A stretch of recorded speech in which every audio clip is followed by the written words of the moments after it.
Tamil சினிமாவுல captain Vijayakanth அவர்கள் ஒரு தவிர்க்க முடியாத நடிகர்ன்னு சொல்லிட்டு நமக்கு எல்லாருக்குமே தெரியும். ஏன்னா, ரஜினிகாந்த், கமலஹாசன்னு அந்த காலத்தில கொடிகட்டி பறந்துட்டு இருக்கும்போதே சைலன்ட்டா மிக முக்கியமான படங்களும், மாபெரும் வெற்றி படங்களையும் தந்தவர் தான் வந்து கேப்டன் விஜயகாந்த். அது மட்டும் இல்லாம இவர் ஏற்று நடித்த எதார்த்தமான கதாபாத்திரங்களால மக்கள் மனசுல இன்னிக்கும் இடம் பிடிச்சிருக்காரு. அதுக்கப்புறமா அரசியல் கட்சியும் ஆரம்பிச்சு, அதில பல வெற்றி தோல்விகள சந்திச்சவர் தான் வந்து நம்ம கேப்டன்.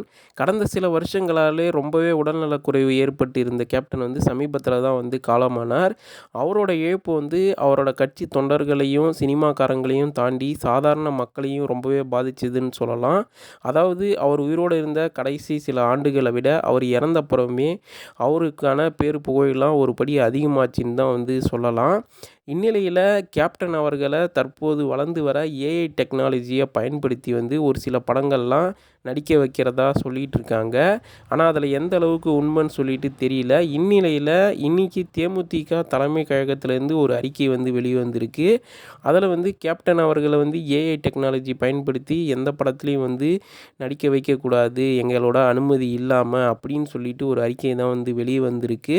இப்ப எதுக்கு இந்த நியூஸ் இவ்வளோ வைரலா போயிட்டுருக்கு அப்படின்னா, ஏற்கனவே தளபதி விஜய் அவர்கள் நடிப்புல அடுத்ததா வெளிவர இருக்க காட் படத்தில் வந்து விஜயகாந்த் அவர்களை ஏஐ டெக்னாலஜி மூலமா நடிக்க வச்சிருக்கிறதா ஒரு பேச்சு வந்து ஏற்கனவே அடிபட்டு இருந்துச்சு.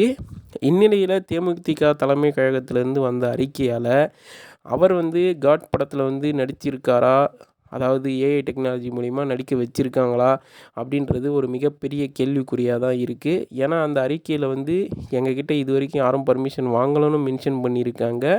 இதனால் அந்த படம் வெளிவரும்போது தான் வந்து விஜயகாந்த் அவர்கள் அந்த படத்தில் நடிச்சிருக்காரா என்னன்றது தெரிய வரும். நாமளும் பொறுத்திருந்து பார்க்கலாம்.